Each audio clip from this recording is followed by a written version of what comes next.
magic carpet, now it flies where it wants to go. Keeps its eyes upon the people as they live their little lives down below. Down below.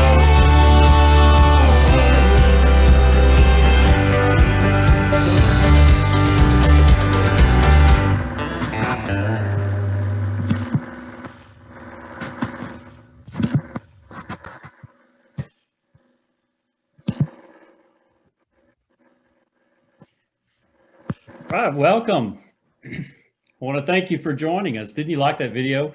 Just kind of makes me want to be out in the pecan orchard right now.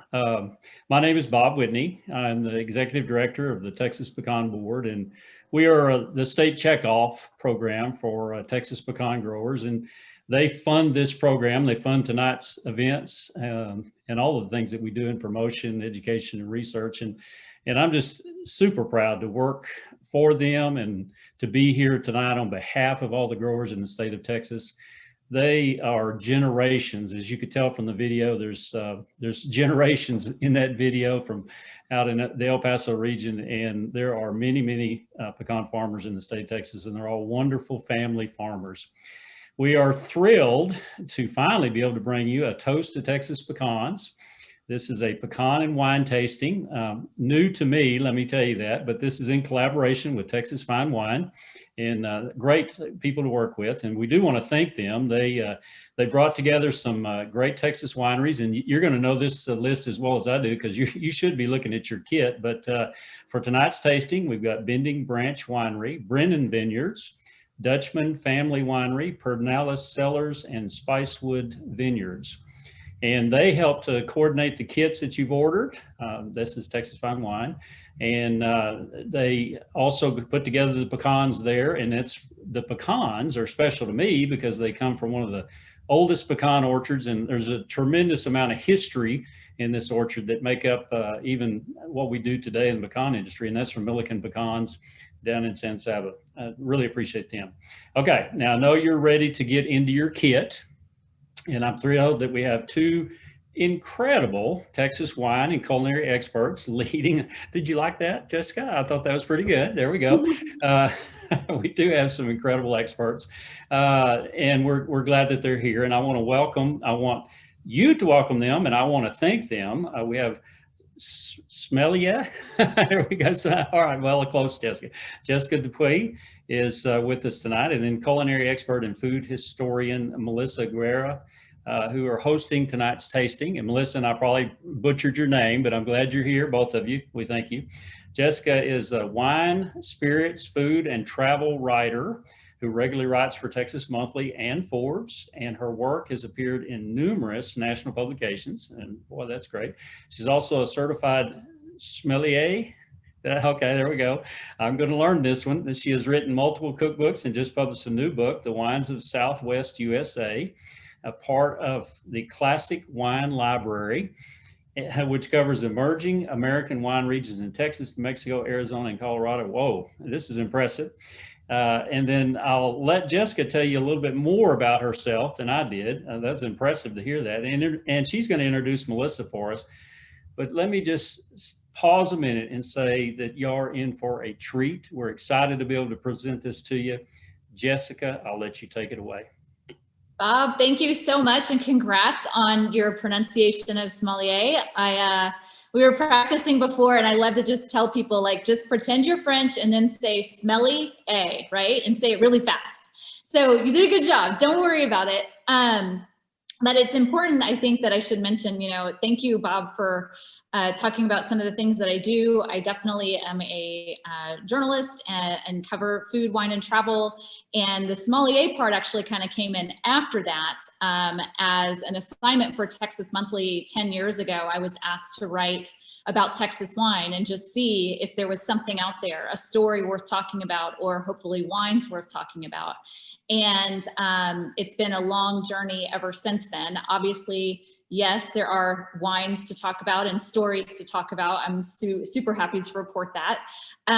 But during that time, I realized I couldn't really tell people about Texas wine if I didn't really understand the rest of the world of wine. And so that's where the sommelier part comes in. I started doing certifications and doing a lot of studying. And so now it's like one full circle. I write about it. I guess you could call me an expert in it. And so that's kind of where that all comes from. And your business card says you're a sommelier? Sommelier, that's right. There we go. Yes. But you also mentioned that I write cookbooks. And so that's kind of my other hat. And yes, I do write cookbooks. I've worked with chefs like Tyson Cole out of Uchi in Austin and the Salt Lake in Driftwood. But I've also worked with Southern Living in doing some regional cookbooks about Texas in particular and the South in particular. And what's cool, and I'm going to segue to Melissa here, is for the regional cookbook on Texas, which is called United Tastes of Texas, sorry for the plug, I wanted to spotlight some different experts and chefs from specific regions of Texas. And that's when I first got to meet Melissa, who just has such a rich history and understanding of Texas cuisine that literally spans multiple generations. And my favorite quote that I often use, her ears are probably burning a lot when I'm talking throughout the year, is that, for the ranch that she and her family have lived on, the border of Texas, the border's hopped them. They've never hopped the border. And I just think that's incredibly important to remember when we talk about the agriculture of Texas, the cuisine of Texas, everything we're dealing with here. It has a history that spans hundreds of years. And so without further ado, I want to introduce you to Melissa and let her talk about all the things that she has been doing in her career, which is pretty impressive. So Melissa, you're on. That is so kind, Jessica. Thank you so much. I've enjoyed getting to know you over the years, and I'm so glad that you've got a handle on the wines of Texas. And I just love your selection this evening. It's really awesome. So, hey, I'm Melissa Guerra. Try that one, Bob. If you can't say sommelier, Guerra is going to really challenge you. It's some real Spanish there. Oh, yeah. But our family's been here on the border for a very long time, and it is my honor and pleasure to be here this evening. And what you can't see are my three comadres that are here at the table with me, and they're filming me. behind there. But I've gotten to hear from other folks that are here in the Rio Grande Valley that have joined the Toast to Texas Pecans for this evening. And so I want to give a shout out to all of my buddies from here in the Rio Grande Valley and across the state of Texas. It's really, this has been such an incredible event. I'm so grateful to be part of it. And thank you, Bob, for including me. Just really pleased, really just so proud to be here. Thank you. Oh, my pleasure. So a few words about pecans. You know, it's our state tree, the Texas pecan, but it is, for me, it's always so incredible that we enjoy it as much as we do for a food that is indigenous, it is native to Texas. I think from the research that I've done, they've traced it back to around Fredericksburg somewhere. And I know what the people in Louisiana and Mississippi say. They say, it's our tree. And I'm like, no, it's not. No, it's not. It's all Texas.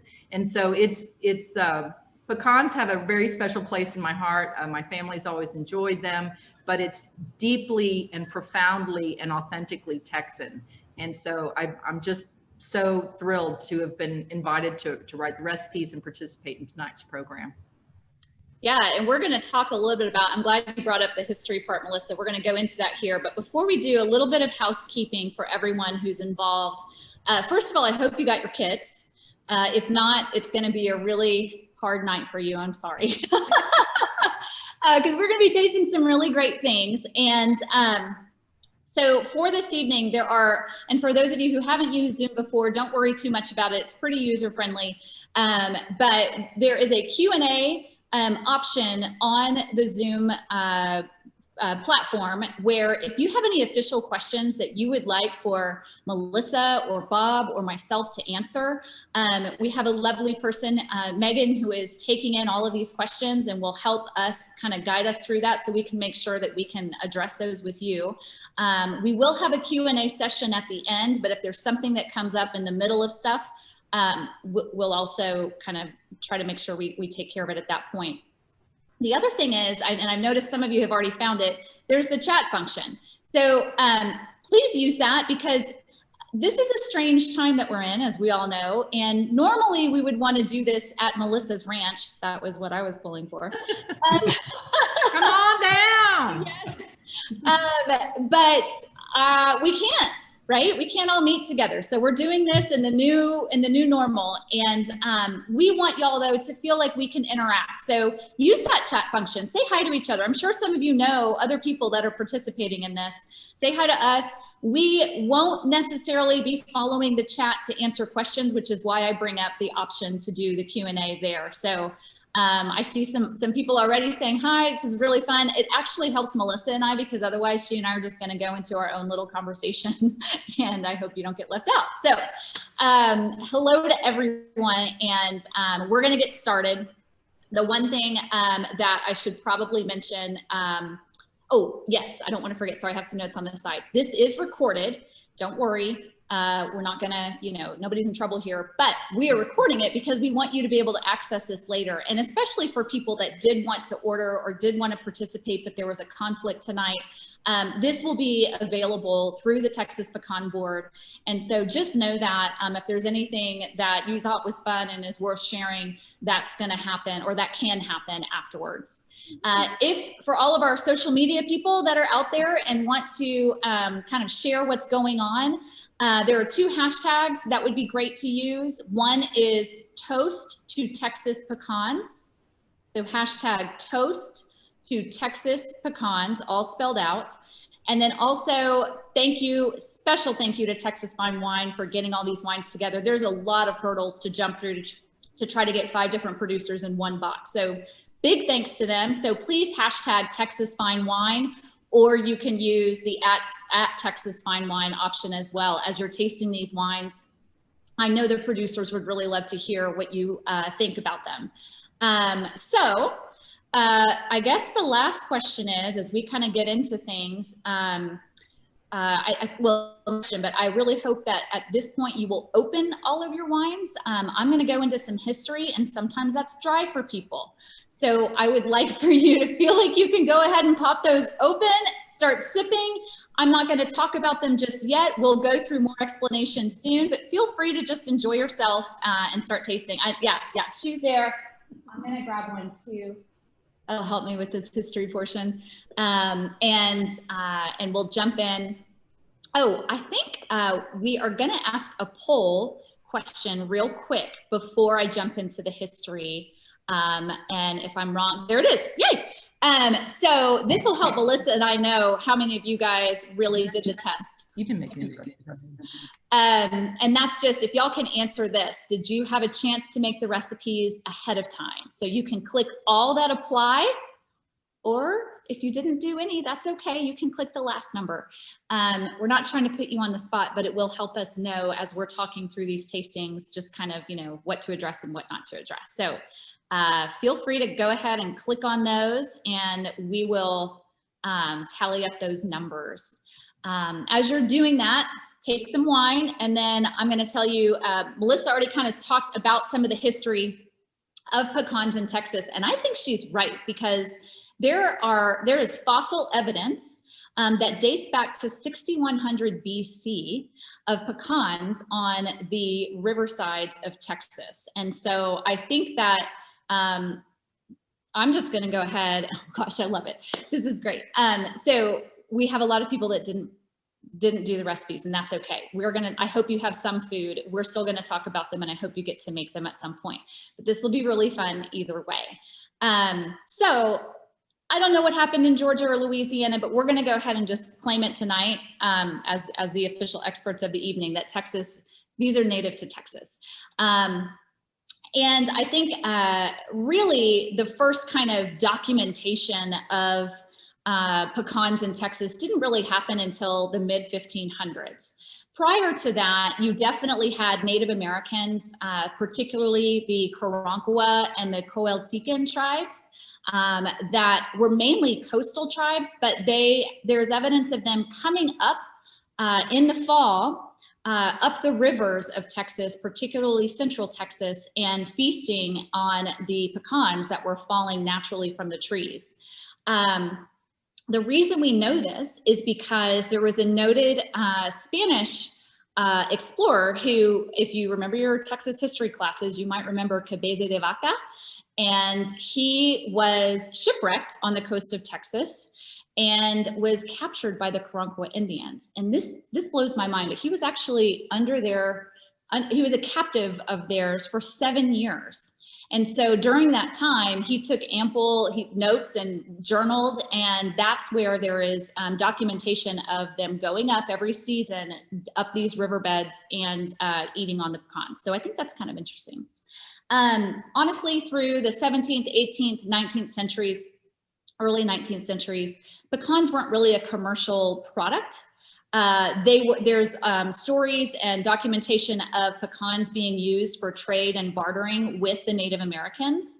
However, in the 1880s is when you really start to see history of pecans being planted in orchards for commercial use. Bob, how am I doing here? Does that sound right? Thanks. You're okay, right. Good. So that's important to note because in 1919, the pecan tree officially became the Texas state tree. And I love this story. It's because of Governor James Hogg, who had requested this prior to dying. And on one of his requests for his deathbed is that he would not be buried with a headstone, a formal headstone, but actually with the pecan tree at the head of his gravesite, which I think is pretty cool. So we're going to talk a little bit about varieties with Bob in just a second, but I think it's important to note that as pecans became a commercial product through the 20th century, we did rely a lot on native varieties, but what's called improved varieties were introduced into the fold. And so today you have producers who, as Bob mentioned, have been growing pecans for multiple generations. And they are growing some native, but then sometimes they're growing almost exclusively improved. And the key factor there is that these improved varieties were bred with a thinner softer shell. If you've ever tried to crack a pecan that is a native pecan from the riverbeds, then you know that they're really hard. And so these improved varieties were introduced to kind of offer some softer shells, which allows for more commercial use, right? Like doing a big shelling and selling them in big bags and things like that. But I think that's kind of important to note, and we'll talk a little bit about those varieties in a second. Other two important points: in 2001, the pecan was introduced as the official health nut for the state of Texas because it is very healthy. And then also in 2013, pecan pie was introduced as the official state pie. Thank the Lord. So, and by the way, it's worth noting that like we, of course, eat it at Thanksgiving and at Christmas time, but I think we should be making pecan pie like all year round. So that's my little plug there. I'm going to ask Bob for a couple of tidbits, because something that I read in the research here is that pecan trees can live up to 300 years, and then they are biennial in that they might put out pecans 1 year, but then not for another year or two before they put out another harvest. Is this correct? Well, I probably would say to you that they're not biennial in the sense of the horticulture term, but we call them alternate producing or alternate bearing. And it's because they will bear a lot of pecans 1 year, and then because of all the energy they use for that big crop, then the next year they don't have as much energy, and so the crop may be very slight to none out there. So yeah, you're right. Okay, that's great. So those are some tips or some key highlights about the history of pecans. And I think what I found interesting, and I know I'm a little geeky, I was a history major in college, so I love this part, is Texas wine actually parallels the history of Texas pecans. And it's worth kind of pausing right here. The reason we are all meeting tonight is because it is Texas Pecan Month and it is Texas Wine Month. So I love that these two have had a parallel history alongside. So kind of rewind a little bit and let's talk wine. So we have some native grapes here: Mustang, Muscadine. There's evidence of Lenoir or Black Spanish growing really, really early on, a few hundred years ago as well. And although it's not as extensive, some people have said that some of the Native American tribes would ferment some of these fruits. It could have been something other than grapes as well.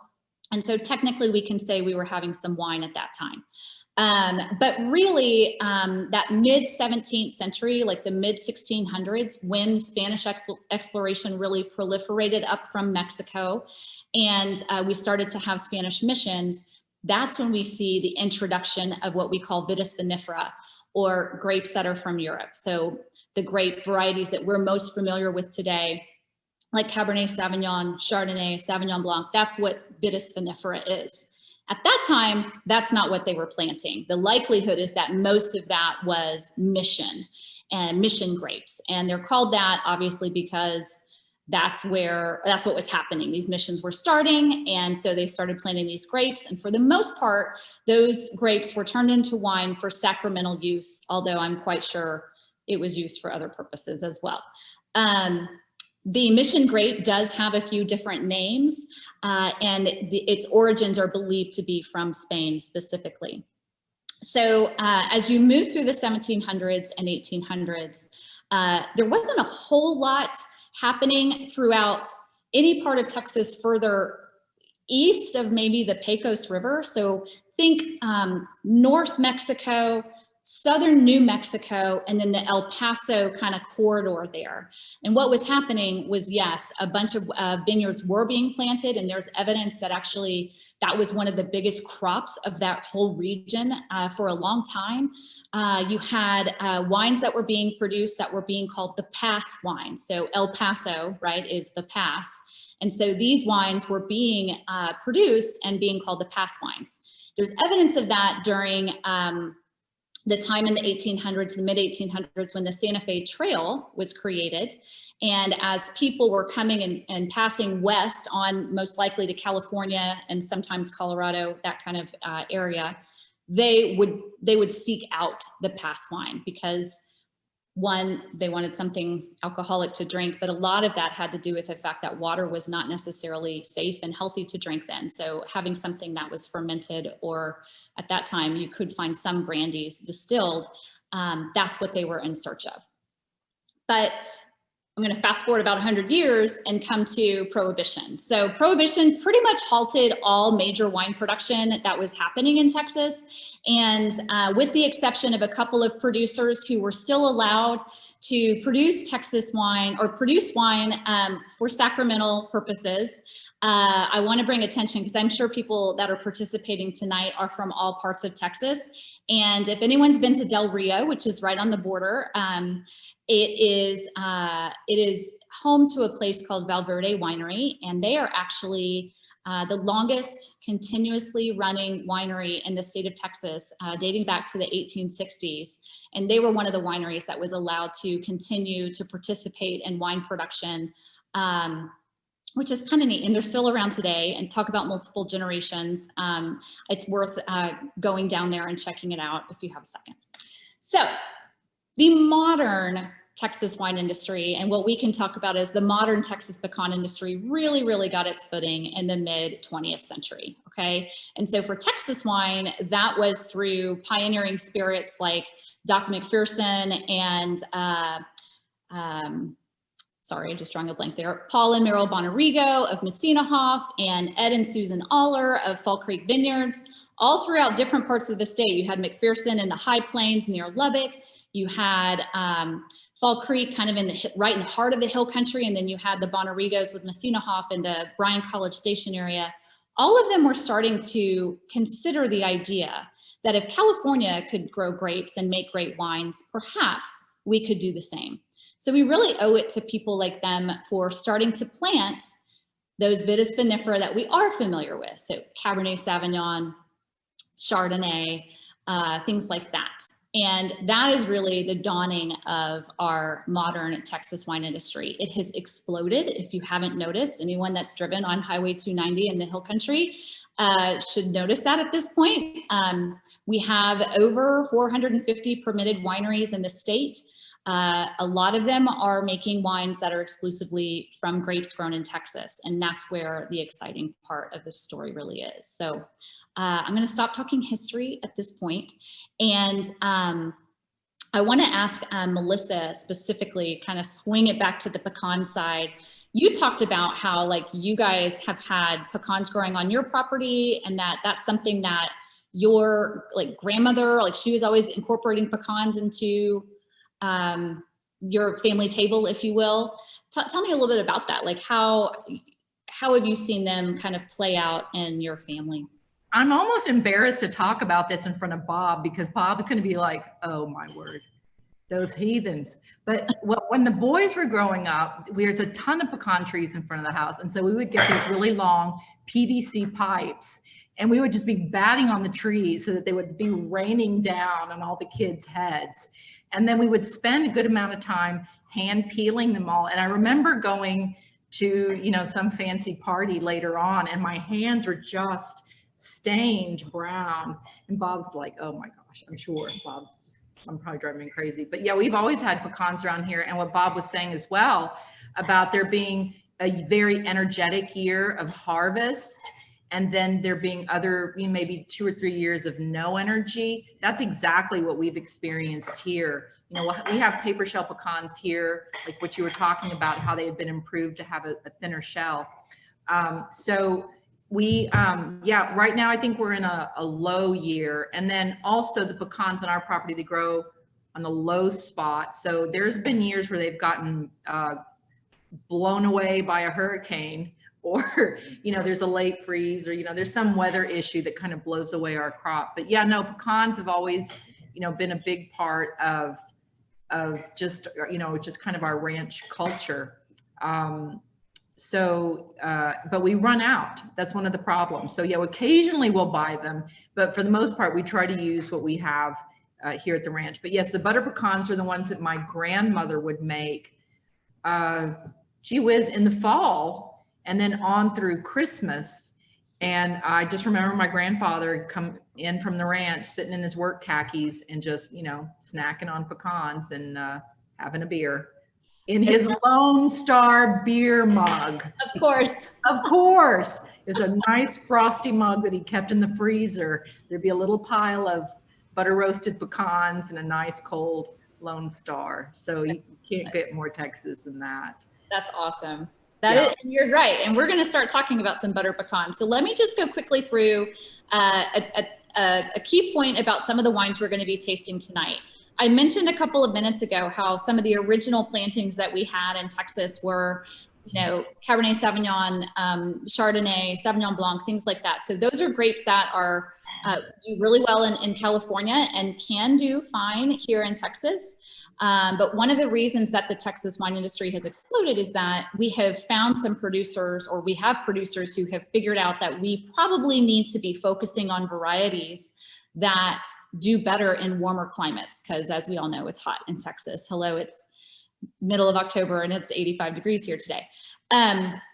So we're going to be talking about some varieties tonight, and I'll mention a few others that are really great in Texas, but may not be as well known. Or haven't been as well known, I think, until the most recent years as Texas producers have put them forward more and more. So Viognier, Vermentino, Roussanne, Marsanne, Picpoul Blanc, and Albarino. These are all white wine varieties, white grape varieties that are from places like Spain, not northern Italy, but like Sardinia, which is an island off of the coast of Italy, and then also the southern Rhône region of France.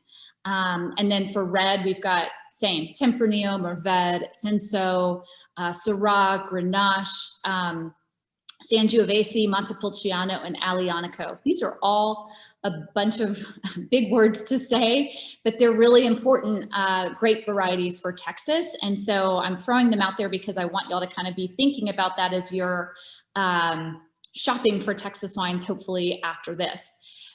With varieties, right? These are varieties that are from another country. These are all varieties that have been established and have done well in all of the countries that I've told you about. But these improved varieties, these paper shell varieties, I'm curious if Bob could actually comment on some of them. So there's a bunch of them, and a lot of them have names that are Native American tribes. And can you tell me if there are differences in flavor, expectation of texture, things like that, size? How can we approach the different varieties of pecans? Well, I'll start off by saying that Melissa's probably going to tell us right off that her variety on her farm is the best. And most people will say that about their own pecan. Oh yeah, you got that right. And I pulled out my book here and just to show you a little bit of, you know, there's just page after page of varieties.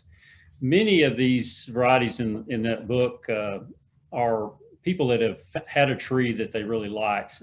Maybe Melissa's, we would end up with a Melissa pecan because it is a good pecan, and we name it Melissa, and they will take a graft off of that tree and move it to another tree and grow another Melissa and another Melissa. And that's how many of the varieties that we have today were established. But the real breeding program was started decades ago. And in fact, in Brownwood, Texas, and down near College Station, there's 2 USDA breeding stations, and they do the actual crosses. They'll take the pollen and put it on the tip of the nutlet so that it fertilizes that nutlet, and we get a variety that we know the 2 parents.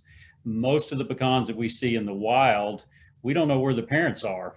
That pollen is wind pollinated, or the pecans are wind pollinated, and so that pollen comes from wherever. So we don't know where the parents, we know where the mother is, but we don't know where the father is. And so that creates some difficulties for trying to plant a pecan and expect it to be the same pecan that you enjoyed the pecans from. It's not going to be, because we only have half the parents. But the USDA breeding program is where we found that through these controlled crosses, we were able to get a lot of the varieties that we have nowadays. And USDA made the decision to name them after Indian tribes. And so there was 1 or 2, I think, you're better at history than I am, but 1 or 2 that were named with other names, and then they started naming them after tribes. And that's why you see so many like Caddo or Lakota or Kansas named after our tribes that we have today. And the idea, of course, in the breeding program is to just keep improving either quality wise, or maybe it's size. We want to make a bigger pecan, or maybe a smaller one, or maybe we're after disease tolerance or insect tolerance. And all of these are a regular conventional breeding program. There's no fancy stuff going on here. This is just actually taking and controlling the cross, meaning some human has to actually get out there in the orchard and do it versus the wind. But other than that, it's just a natural process for producing these varieties. And so whether you have what we call a paper shell, that's really, our growers use that term. So Melissa, I was proud that you use that. We call them paper shells. Most people would call them improved varieties and native pecans. And then the reason that we can go on a native bottom and there's all these different sizes and different qualities is because they just fell from a tree, and mama we saw from the tree beside, but daddy came from somewhere else. And so they're just continually changing up and crossing. And the neat part about that, Jessica, is that gives us a lot of potential in the future for our breeding program, because we have so much genetic diversity in our native pecans. Yeah, that's really cool. I think that's great to know. And I think that, you know, when it comes to Texas wine, we do have a few natives, as I mentioned before, and a few that we've adopted as natives, like Blanc du Bois. But it's really neat to know that, like, you know, that's the foundation here for Texas pecans, and then it's evolved. Well, just some history there that you didn't mention, and I just always loved them. TV Munson saved the French wine industry. So, I mean, come on. And he's from Texas. There we go. I love it. Okay, so I did include that in the write-up. I did not go into that because I wasn't sure if people would like me talking about phylloxera and all of those things. But you're right. Texas saved Europe in terms of wine. So I'm just going to put it out there. It did happen, and it's because of us. And many of the rootstocks that are planted in Europe are with Vitis berlanderi, which is actually a Texas Hill Country native rootstock. So yay, we should definitely celebrate that. And I'm glad you brought it up. I just wasn't sure how much people would want. I love it. Right. We're talking native Texas stuff tonight. This is great. It's great. It's very great. So let's talk about some of these wines because, and the food, because I know people have already started tasting. I see a lot of chat notes about the Viognier. Yay. I'm so glad y'all have gotten into it. And I'm going to take a couple sips here too. If you were like the 25% of the population here that did make the slow roasted butter pecans, y'all are in for a treat. I'm going to grab mine real quick because I did make them. And they're delicious. I actually had my son, who's 10, help me make them last night.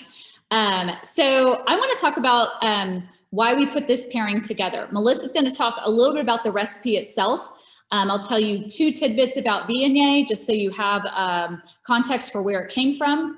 Oh, and thank you, Megan. She reminded me. Before I talk about Viognier, we should actually find out what y'all prefer when it comes to white wine. When you go out to a restaurant, if you order white wine at all, I know, Bob, that wouldn't be you. You don't drink wine, and that's okay. But you don't have to answer this question. I'm giving you an out. So for white wine, what are some of the varieties that you tend to prefer out of the 4 that we have here? We've got Chardonnay, Pinot Grigio, Riesling, and Sauvignon Blanc. And there's a reason I'm asking this question so that as we talk about Viognier, it'll help give you context. As you guys answer this, maybe Melissa can talk to me a little bit about this very simple yet delicious recipe. You kind of mentioned already that this is something your grandmother used to make, but tell me about why this is just a great recipe for us for tonight. Well, just like any tree nut, like the pecan has oil in it. And so when you roast those oils, then the flavors become more profound. And the slow roast, you don't want to do them quickly. There's a reason that we don't cook with pecan oil, is because it'll burns very easily. So if you roast it at a very low temperature for a long amount of time, you can toast those little pecan oils. So it, just like anything that's toasted, it just gets a deeper flavor. And I like the variation of the Cajun spice because it shows you, like, whatever spice mix is your favorite, you can add that. I like the just the plain sea salt a lot of times, because then the pecans will work their way into a salad or even a dessert occasionally. I'm sorry, I'm opening a bottle of wine under the table. If you're wondering why I'm making faces, I'm like, I got to get into the wine. It's super important. No, that's okay.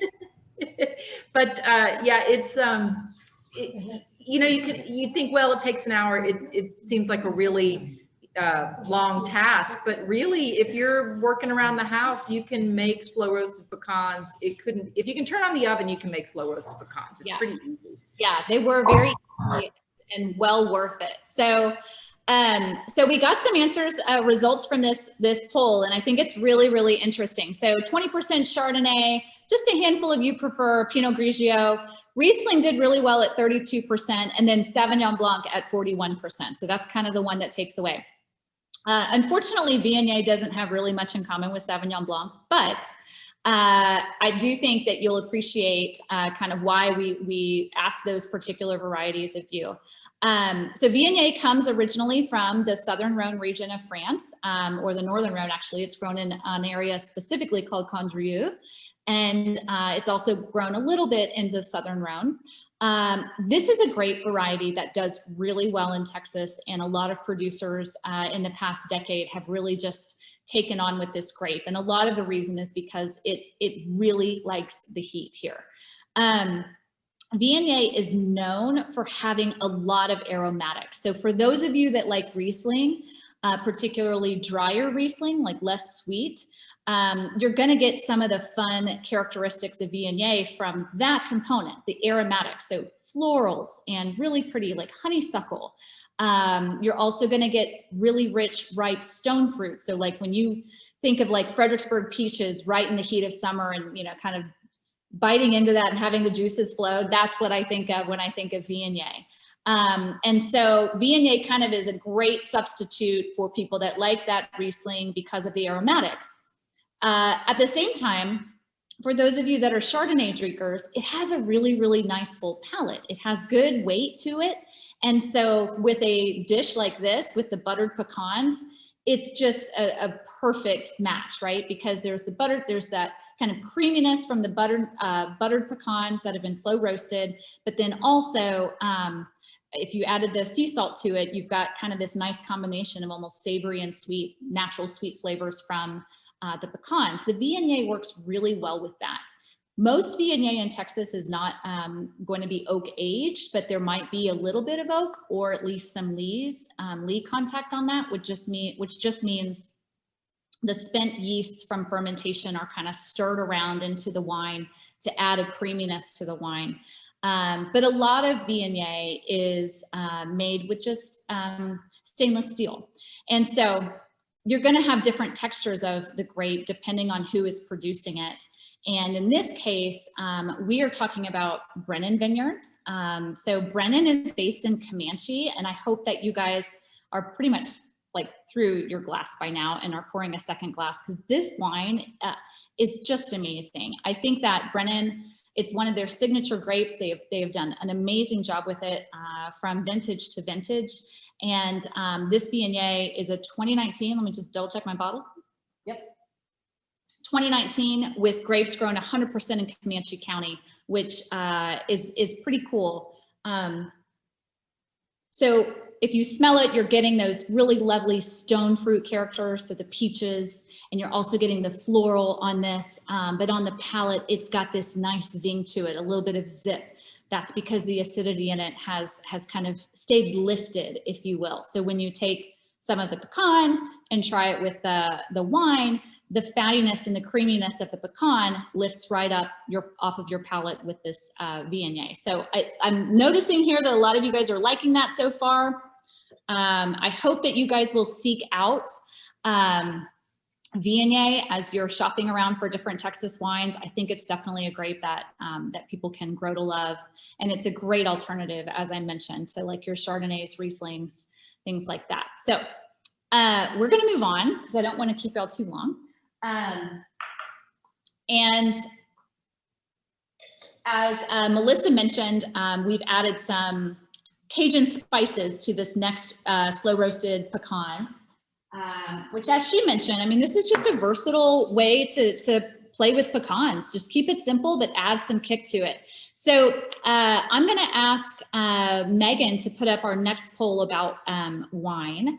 And this one's going to have to do with rosés. So that should come up here any second.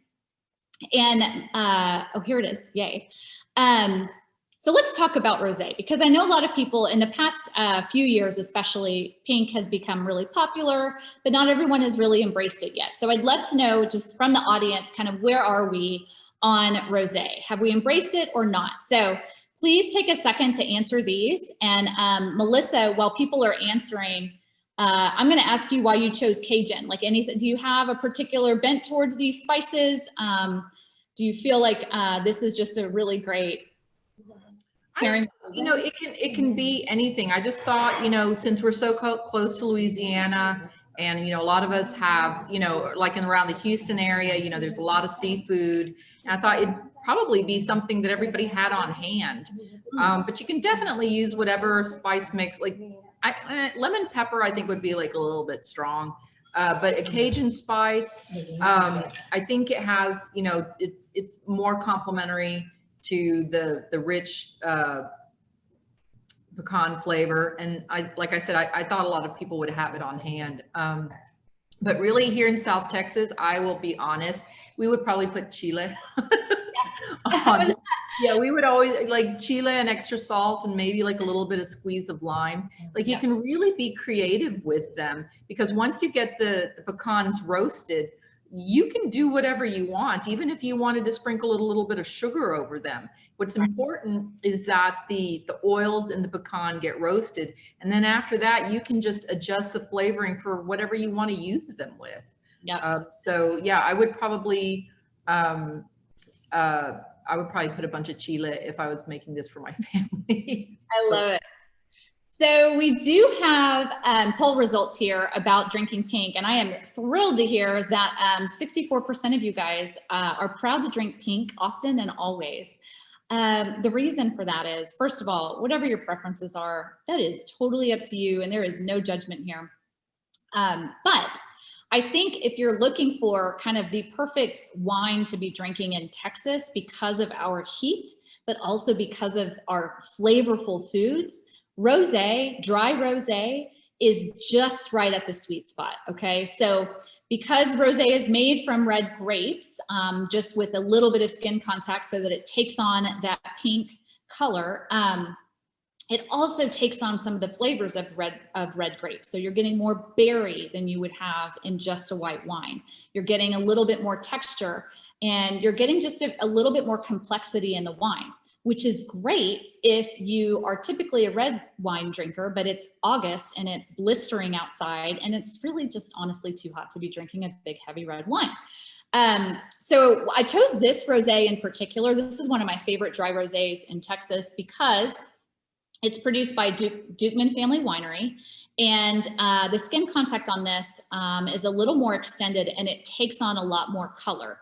It is dry, so there's no residual sugar. However, it does have these nice, sorry, I have to smell while I'm talking, really rich berry quality, right? So pomegranate and like raspberry and forest berries. It really has that on, but it also has a little bit of kind of savory charcuterie, if you will. This is made primarily or 100% from Aglianico, which is kind of like the big robust grape of southern Italy, from Terrassi and the region of Campania. And Aglianico is just a great grape for Texas. And when it's made into a rosé, you've got brawniness and some strength and structure, but you've also got these delicate notes that you would expect more from white wine because it is a rosé. When people ask me about what I like to pair with brisket or Texas barbecue in general, it's rosé. Because of the peppery notes and all the other things that you're getting in Texas barbecue, the smoky flavors and things like that, rosé really stands up really well to that. And the Dukeman Aglianico Rosé really does that well.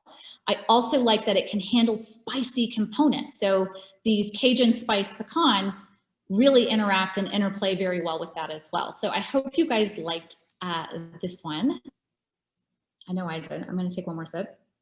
And we'll transition to the next wine. So Megan, if you don't mind putting up the poll about red wines, I think this will be interesting to see how everybody, where everybody splits on reds.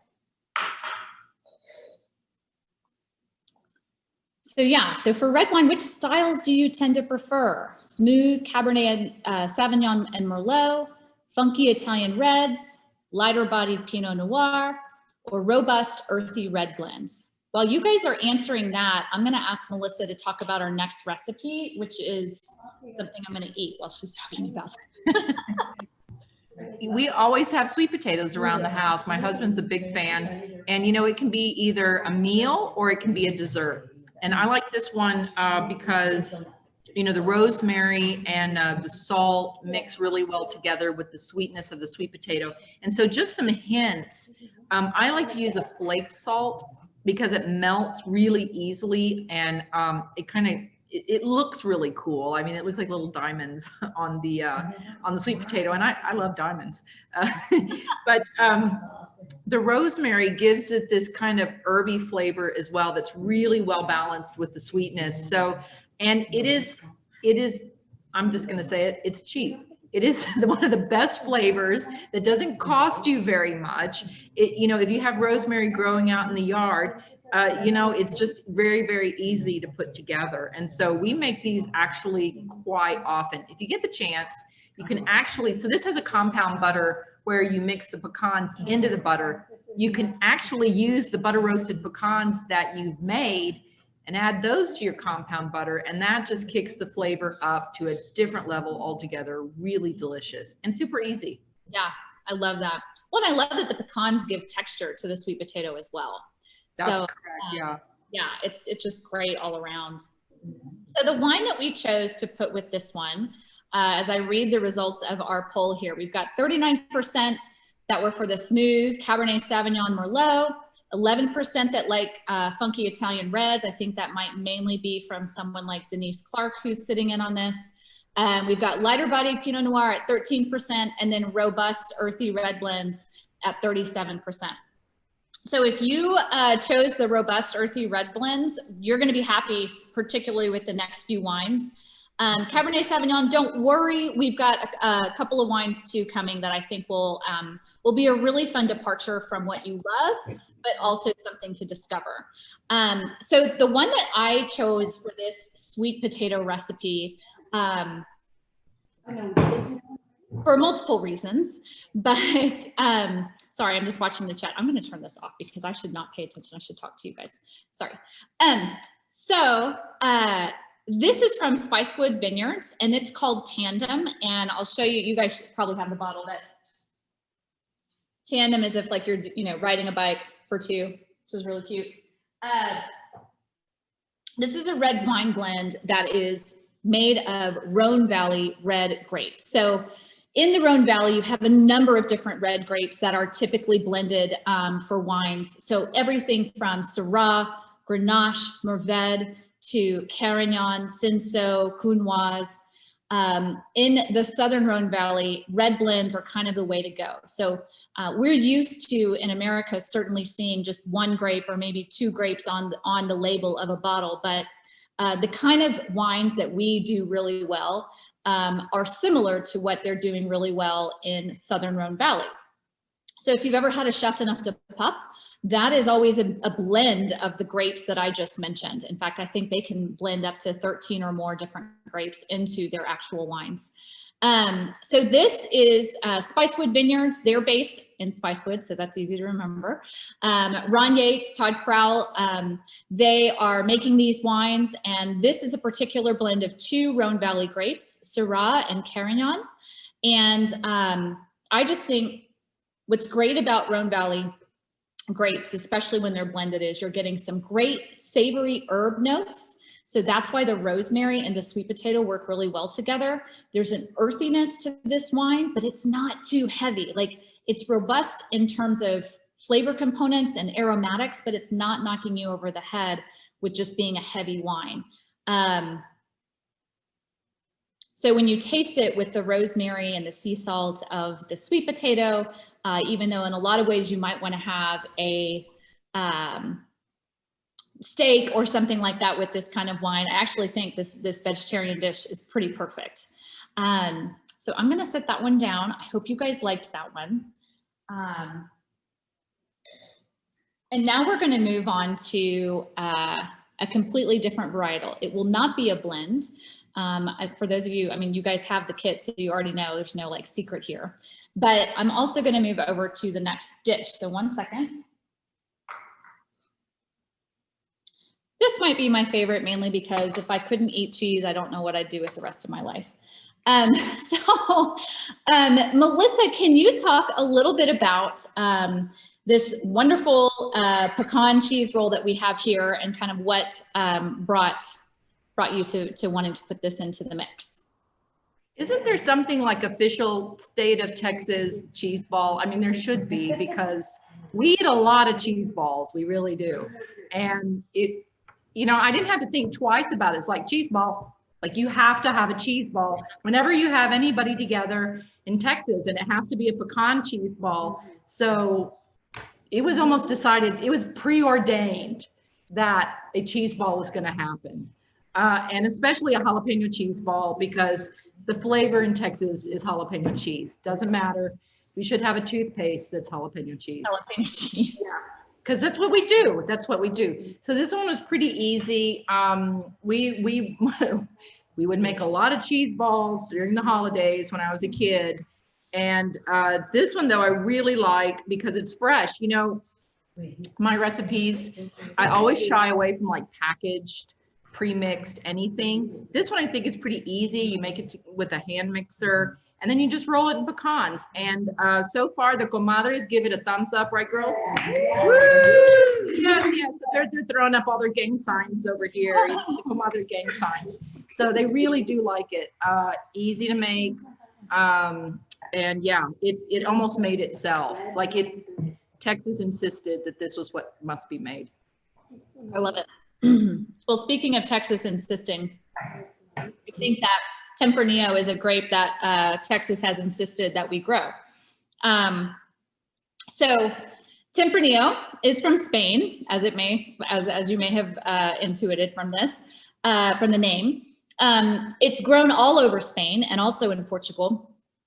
And it is a grape that technically has over a dozen names throughout the country of Spain and Portugal. So anything from Tinto de Toro to Aragonés to Tempranillo, there's all sorts of names that it goes by. But what's really important is that it grows pretty well in some different environments. And where it really does well, and where I think Texas identifies most with it, is from the Ribera del Duero region of Spain. And also, I'm going to throw Portugal in there and say the Alentejo region. So what we have tonight is two Tempranillos, not because I was indecisive, but I think these two really represent some different spectrums of what this grape can do. And I think it's really fun for people who have the different preferences, from your smooth Cabernet and Merlot to the earthy, robust red blends. Tempranillo can check off a lot of boxes for you.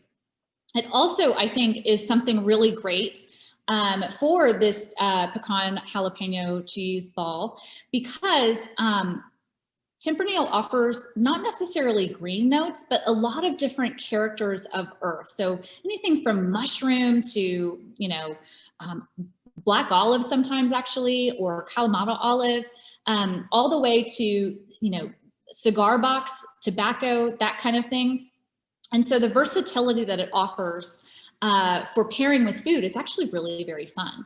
So tonight we have two. We have Pedernales Cellars. Hopefully you guys have opened this one. This is the Texas Tempranillo. And then,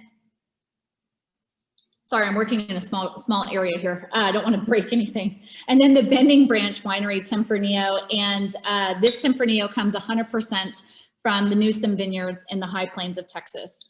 So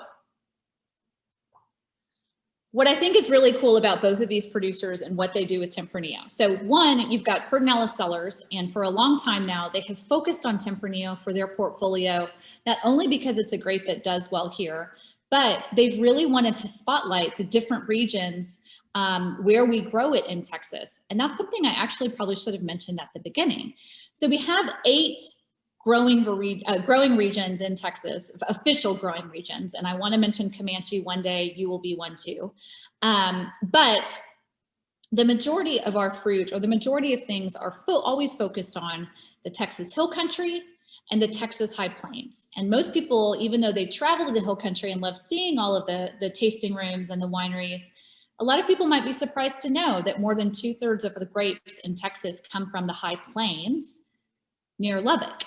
And so the Newsom Vineyard, where the Bending Branch wine comes from, is in the High Plains in Yoakum County, and it sits at about 4,500 feet in elevation, which might sound strange considering when you go up there, it looks flat. The reason that area looks flat, or not the reason, but the reason it has elevation but also looks flat is because it's on what many of us know as the Llano Estacado, which is a big, gigantic mesa that is an uplift from the earth. And so we do have elevation up there. So with the Pedernales, what I love what they have done is they have a hill country Tempranillo, they have a high plains Tempranillo, and then they also combine the two and what those two different growing regions can do with Tempranillo into what's called their Texas Tempranillo. So anytime you go out there, I would suggest if you can do like a tasting, trying to taste their Tempranillo from the different regions and decipher if you can tell some different tasting notes and different tasting characters from it. I love this Tempranillo. I feel like it hits a lot of, or checks a lot of boxes when it comes to just structure and really great fruit versatility. It's a go-to wine for me. I love to be able to show it off to people. So with the Bending Branch, what's cool about it is I find this is a really great option for people that love their bigger, bolder Cabernet Sauvignons. I think Bending Branch does a really good job of getting the concentration out of the fruit and really expressing as much as they can from that concentration. And so I hope that you will taste these side by side and kind of decipher for yourself, like what characters do you like better? And it's not a competition. You can like them both because that's what I'm going to choose. But I hope you like them together, and I'm hoping that you also like them with the cheese ball, which my family, I want to show you, I let my husband have a slice of it before he left, and then I had a slice, and I think by tomorrow morning it'll probably be gone. But oh, I want to make a note. So Julie Colkin, who's on this, she's actually the proprietor, the co-owner or co-proprietor, if you will, of Pedernales Cellars. And she mentions that this Texas Tempranillo is taking advantage of the differences between the two growing regions. And I mean, I couldn't have said it better. Like that is what's so cool about it. And that's why when I've had a chance to taste all three side by side, it's so profound. And I think it's really fun to do, to understand that we do have some regionality here in the state with how these grapes may have found a home in one place, but have found a home in another place and just express themselves differently. So what we're gonna do now is put you on the spot, and I just want to know like what you guys liked for your favorite pairing. There is a poll that should be coming up, I think. Let's see, here we go. Yeah, so hopefully for those of you that were able to taste everything together, you can speak to that.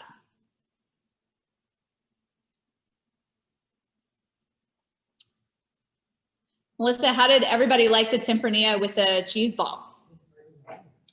Oh yeah, we're kind of running off the rails here. So I'm also getting texts from friends that are participating. And oh, good. Multi-dimensional hilarity that is happening here. Oh no. Yeah, no, they I think so far the Viognier has, and with the butter pecans, has been the favorite. So far. But I know that my husband really liked the tandem, the blend. Yeah. So that was his favorite.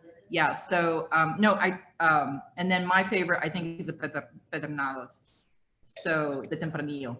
So yeah, everybody's, but in general, I think we're the Viognier. Jessica, I want to say that sometimes I enjoyed your voice, but I had to keep my eye on Melissa because it was quite entertaining. She's having much more fun than me. I mean, not that I'm not having fun with y'all, but she's got her friends. I kicked out my family, so it's just me. in a vacuum over here, but it has been fun. These are my very best friends. And I had two choices. I had the choice of either inviting people to enjoy the 5 bottles of wine with me, or not to invite anyone and drink the 5 bottles of wine by myself. So I had to select which one was weirder. And I went with the less weird option, which was having my friends over. So yes, we're having fun. I love it. That's great. All right. So, oh, great. So we do have a question here. Oh, from Russ. Sorry, I've been watching the chat. I haven't been watching the Q&A. So multitasking apparently is something you can't actually do. It's been proven. So I just want y'all to know that. Don't hate me for that. So Russ Kane wants to know, any red meat recipes combined with the pecans? Red meat. Melissa, I'm going to defer to you while I think about it. Okay, so here's what I would do personally. I think that you can do, I think slow roast is a way to go, whether it's braised or you're going to smoke something for a long period of time. And for me, I would do similar to what you might see with like a chicken, you know, you see pecan chicken and things like that. I would take a rub and put that on midway to towards the end of a smoke, or I would include it in a braise. So slow roasting braise, right? Like on in a slow cooker or something like that, or in your oven. But if you're smoking it, I would put it on more towards the end. So a rub that has chilies and pepper and of course salt. But then that way you can let it smoke. If you get too much heat on it though, those pecans will turn acrid, and so it won't taste very good at that point. So that, I think timing would be an important part for that. I hope that helps. Oh, and Denise Clark makes a good point. You could put the compound butter that we used with the sweet potatoes. You could definitely do that in the same way that you do like a blue cheese butter or something like that with a big, nice, thick cut New York strip that has been grilled on a high heat. I think that's a great idea too. Yeah. We were great minds think alike, because this meal tonight with my friends was rounded out by New York strip. Oh, perfect. Fantastic. Super. And thank you to my beautiful husband who, from one of my friends, brought the steaks. So, or we got the steaks from her. So yeah. Anyway, so, yeah, I'm blushing now. We're having a lot of fun here. So that's good. That's good. And I think for any of these red wines, as we're talking about like these pecan options for red meat, I think any of them would do well. I mean, that's what is great, is we do make some solid, well-structured, but not over the top red wines that go great with steak. I would probably personally choose the tandem myself, but I'm just a Rhône Valley fanatic. That's my favorite. And I think Spicewood does a great job with it. So I guess at this point we could open up to all sorts of Q&As. Do we have any others that we want to go to? I'm going to pull this up real quick. Oh, wonderful. So we have Verlaine McClements, who grew up in South Africa, and you had 2 huge pecan trees. Oh, this is so cool. So these remind me of your childhood gathering and eating almost as many. Thanks so much for the great event. You are so welcome.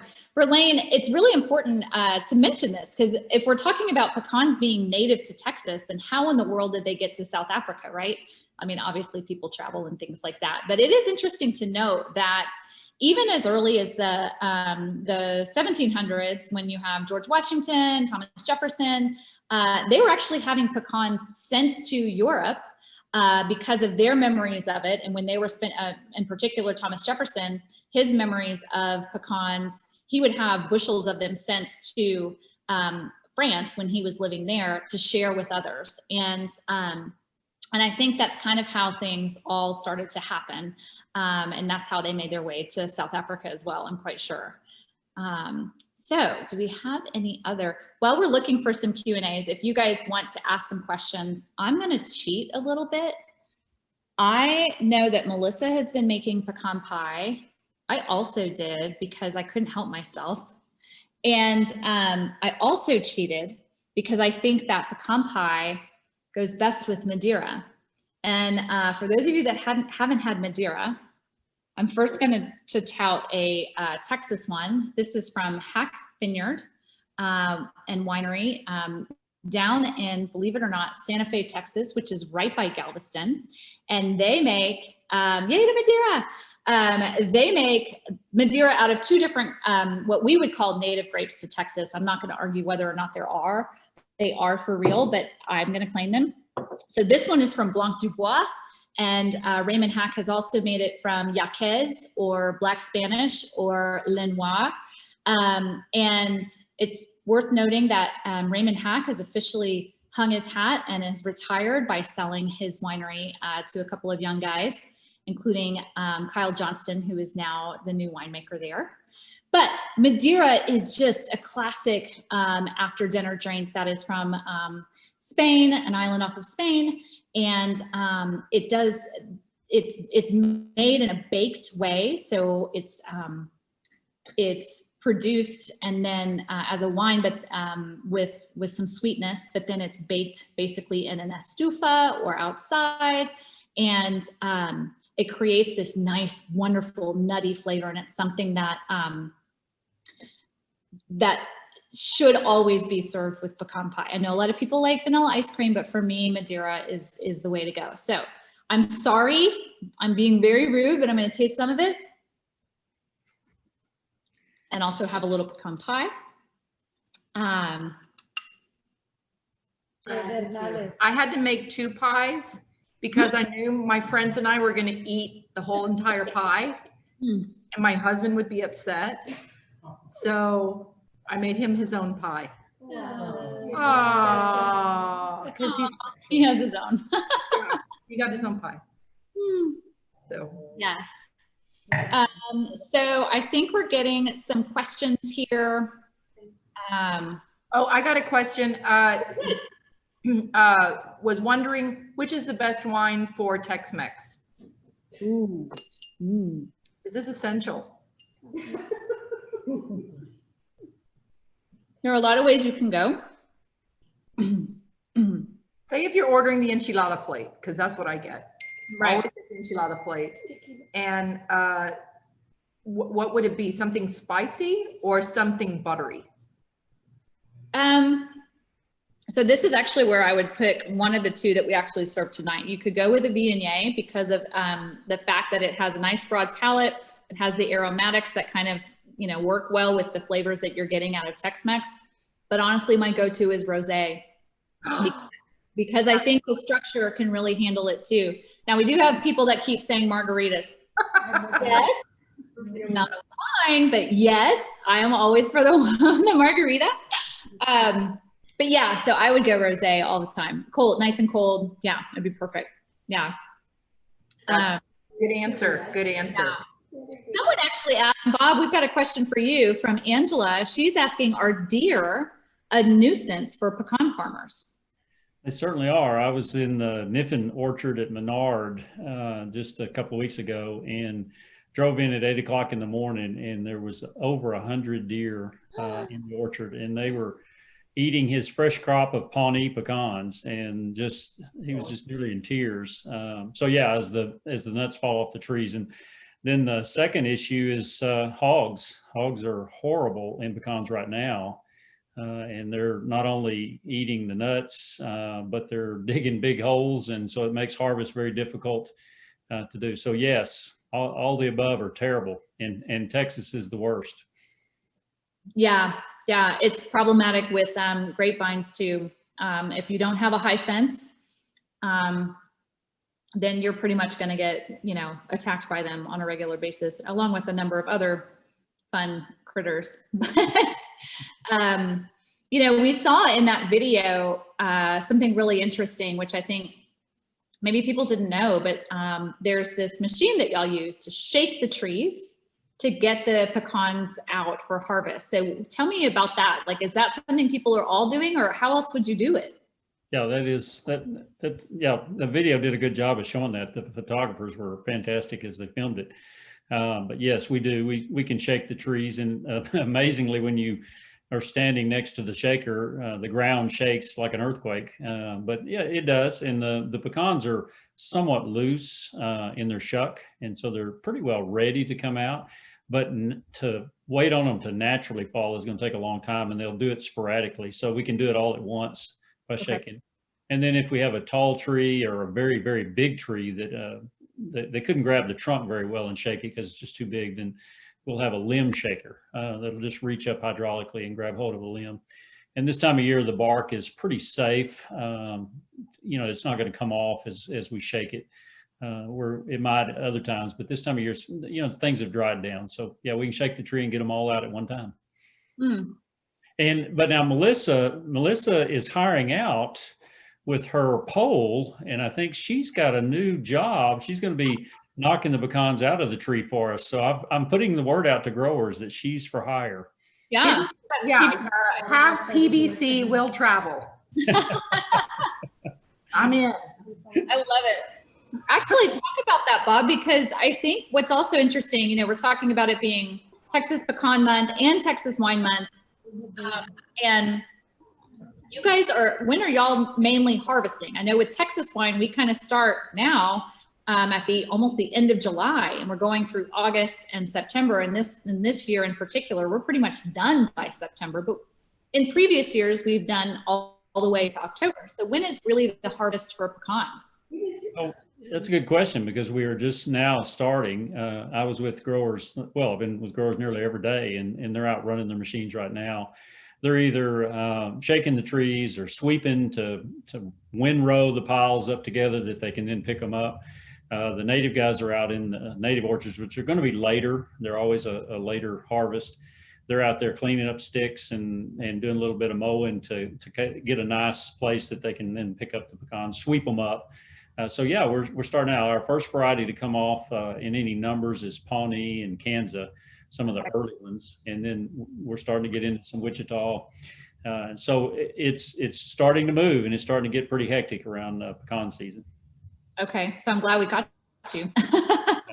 And I'm teasing Melissa, but she's actually right. We can go back in history that these guys they were tree climbers, and in fact, the Millicans that supplied pecans, their ancestors we have pictures of their ancestors up in the trees knocking the pecans out, and I'm literally climbing to the tops of the trees, and then having cane poles to thrash the limbs and knock the pecans out.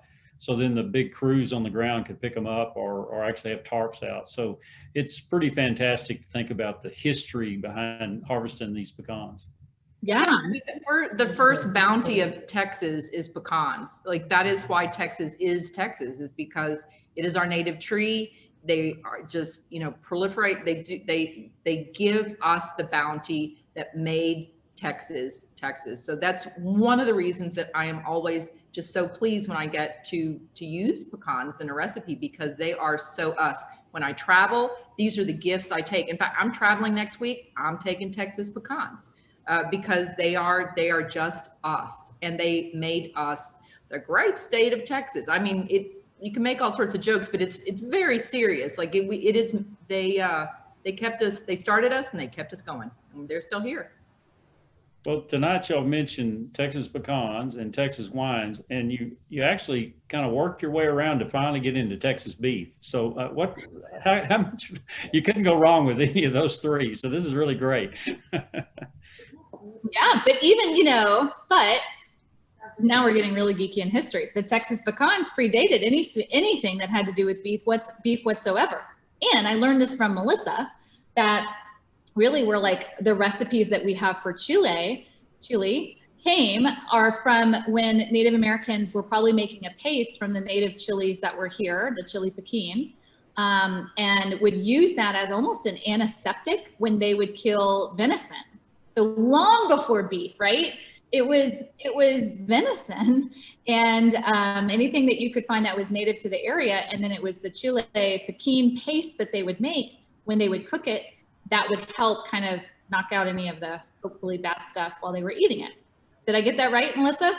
Absolutely. You got to remember, you know, back in the day, there were no refrigerators. So there's all sorts of different ways to preserve food. Before the colonialists got here with beef, there would have been multiple ways to preserve venison, using chile, using salt, using air drying, and then it would have mixed with pecans, which would have been a fat, because there was, I mean, if anybody has ever gone deer hunting, you know they don't have a lot of animal fat on them. So pecans pretty much, I think, provided the fat to the indigenous tribes that were here. There is no other, there wasn't any other hog, or, I mean, javelinas, all of them are very low fat, but pecans provided something very essential for the tribes. I love it. I love that history. I think it's so cool. So we do have a couple more questions that have popped in through the chat. One of them is, if someone wanted to visit pecan orchards and wineries, could they? Oh, that's a good one. Yes, to both. So first of all, if you did have a chance to look through, excuse me, this little guy that came with your package, we were able to profile a couple of different wineries and pecan producers, and all except for one actually do some sort of interactive opportunity for you to come visit.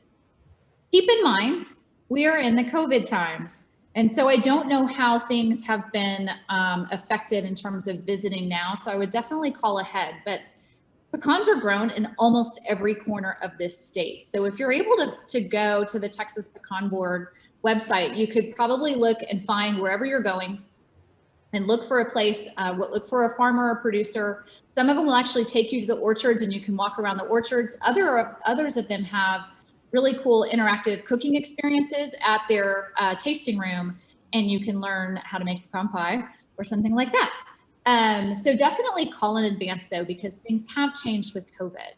With regards to Texas wineries, it's been even more challenging. So a lot of Texas wineries are permitted in such a way that it makes them like a bar. And so with that in mind, as COVID happened and bars were shut down, winery tasting rooms were shut down. And so they had to figure out ways really quickly how to get around that. And so a lot of them now are offering food because the permit, I'm not going to get into the details, but by offering food on their menu, almost like a restaurant, they are now able to have some of the tasting rooms that are open. So Cornell Cellars, I believe, is open. They are doing tastings. I know Dukeman is doing some. Most of the wineries actually in Texas Fine Wine are doing that. I'm going to let Denise comment on if I'm wrong on that, but definitely call in advance. This is the time of calling in advance. And I will say this, these wineries have worked so hard to make sure that they can have people come and do a tasting. And with that in mind, they are working so hard to make sure that safety is at the top of what's happening. So a lot of these places have great outdoor spaces for tasting. They're doing everything they can to make sure that you can have a great experience, but still enjoy the travel aspect of getting to go and taste wine. And I don't want to speak for all Texas pecan producers, but I imagine that it's very similar there as well. Bob, do you have anything to add on that? I was going to say that not every pecan producer is involved in some tasting, but many of our producers have teamed up with a local winery if they can, and are having some sort of event, usually at the winery. It's more conducive for them to work with the winery, and they seem to be geared for that kind of thing a lot easier. But even today, 2 pecan orchards talked to me about how they're pairing up with a winery trying to do something. So it's really cool, and we're working on a list. We're trying to get an idea of all those that are trying to do something and what they're going to be doing. So we might be able to put together a schedule and maybe give you some opportunity to go by and visit those. And then on our website, I've got a Google map, and I have plotted all the pecan places and all the pecan orchards. There's not an address or a phone number there, but certainly if you wanted to try and visit somebody, or, hey, I recognize that name and would like to go visit them, I can get you that information. Our pecan growers are very open. They're not private. Their orchards are out in the open, and they do like to see people come by and visit them. And they're probably in the orchard today because they're harvesting. Yeah, I just got a note from Troy Swift yeah, you can go to Texas Pecan Growers Association Holiday Pecan Trail. So yeah, that's just around the corner. So it's, check the chat right now because it's there, but it's www.tpga.org. And that would be really fun to do for the holidays for sure. And I want to mention the Viognier that you had tonight is from Brennan Vineyards. And they are one of the wineries that you talked about that is partnered with Sorrells Farms to do a special tasting. So they have specific wines that they have paired with doing some, I believe they're flavored pecans from Sorrells. So that would be really fun to do as well. Yeah. Like this. Oh, like that. There you go. You're all ready to go. I love it. And Brennan is doing this right now. They have started offering it. I believe you can get it right off their website. There you go. We've got a website. This is so fun. Like everything's happening a la minute. There is a link right now on the chat for that if you want to order that from Brennan. We did have another question come up, and I want to make sure. Oh, Melissa, you may have answered this in the chat, so I apologize, but just for everyone, how long can we store the jalapeno cheese ball?